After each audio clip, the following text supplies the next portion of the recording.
Hello, I'm Robert Mackenzie, and welcome again to the fine old Harper Library in the University of Chicago. A group of guests have come together to see and to discuss the latest film by Milton Friedman in his series Free to Choose. In this, he examines the working of the labor market and the role of labor unions, and again comes up with some controversial views in answer to the question, who protects the worker?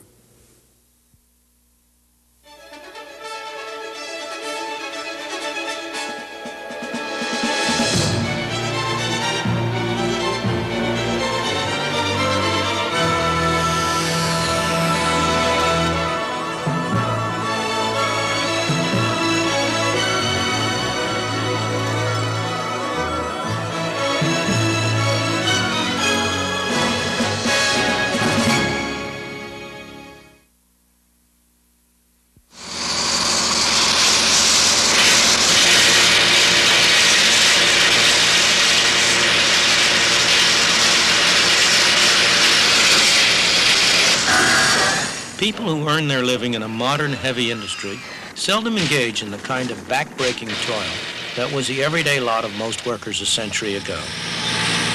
And yet, they earn far more. What has produced these improvements? The offhand reaction of most people is likely to be that labor unions are largely responsible for the enormous progress that workers have made in the past 2 centuries. But clearly, at least for the United States, that cannot be true. After all, in the 19th century, when workers did very well, there were hardly any labor unions at all. And even today, no more than 1 out of 4 or 5 workers is a member of a trade union. And the remainder do very well indeed, achieving the highest level of living in the world.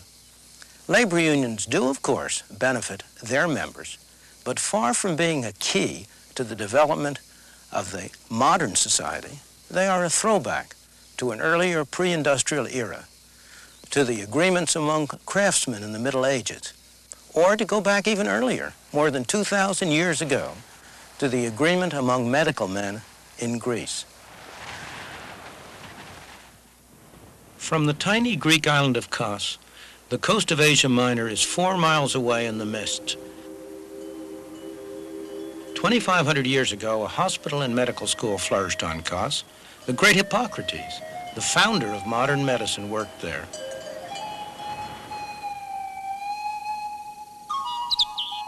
Legend has it that Hippocrates taught his students in the shade of this plane tree. He welcomed anyone who wanted to learn, so long as they paid his fees. There's another legend that St. Paul stood here and preached the gospel of Christianity.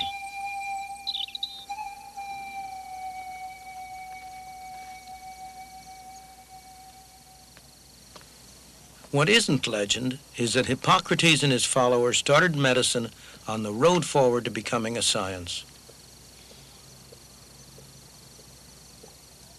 When Hippocrates died at the age of 104, or so legend has it, this island was full of medical people, his students and disciples. Competition for custom was fierce. Some 20 years after he died, they got together and constructed a code of conduct. They named it the Hippocratic Oath, after their old teacher and master. Every new physician, before he could start practice, came to this spot back here, in front of those columns, and took the oath. The oath was full of fine ideals for protecting the patient, but it also had a couple of other things in it. Listen to this one. I will impart a knowledge of the art to my own sons and those of my teachers, and to disciples bound by a stipulation and oath, according to the law of medicine, but to none others. Today, we'd call that a closed shop. Or listen to this one, referring to patients suffering from the agonizing disease of kidney or bladder stones. I will not cut persons laboring under the stone, but will leave this to be done by men who are practitioners of this work. A nice market-sharing agreement between physicians and surgeons. Hippocrates must turn in his grave when a new class of medical men takes that oath. After all, he taught anyone, provided only they paid his tuition. He would strongly have objected to the kind of restrictive practices that physicians all over the world have adopted to protect their custom.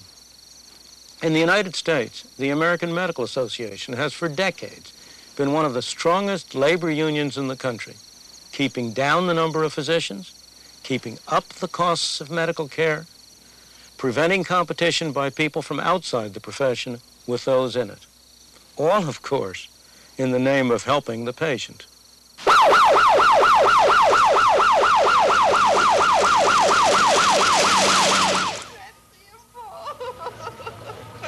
you sit up? I don't know. Can you feel this? I've got her supported right here. Without warning, any one of us may suddenly need medical care. If we do, we want the very best care we can get. But who can give us that care?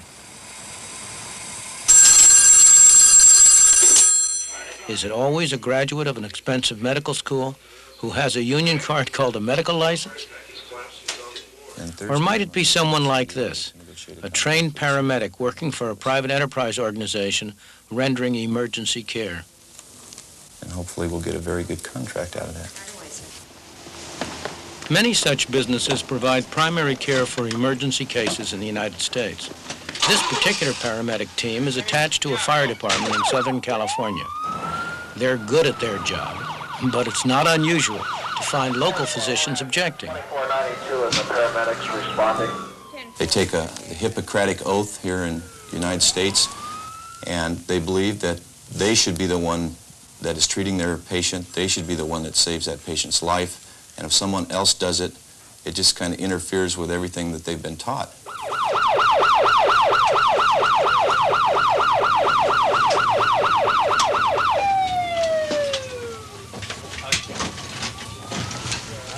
But why should medical care be a monopoly of licensed physicians? Shouldn't anyone who is capable of providing effective help be free to do so? Take your blood pressure here.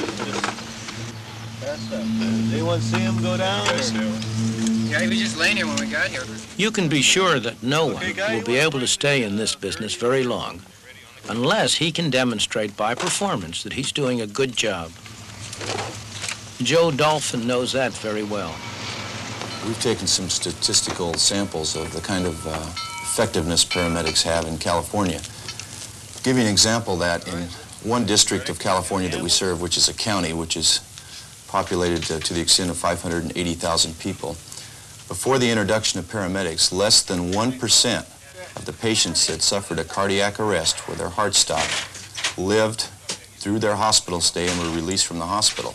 With the introduction of paramedics, just in the first 6 months of operation, 23% of the people whose heart stops are successfully resuscitated and are released from the hospital and go back to productive work in society. We think that's pretty amazing. We think the facts speak for themselves.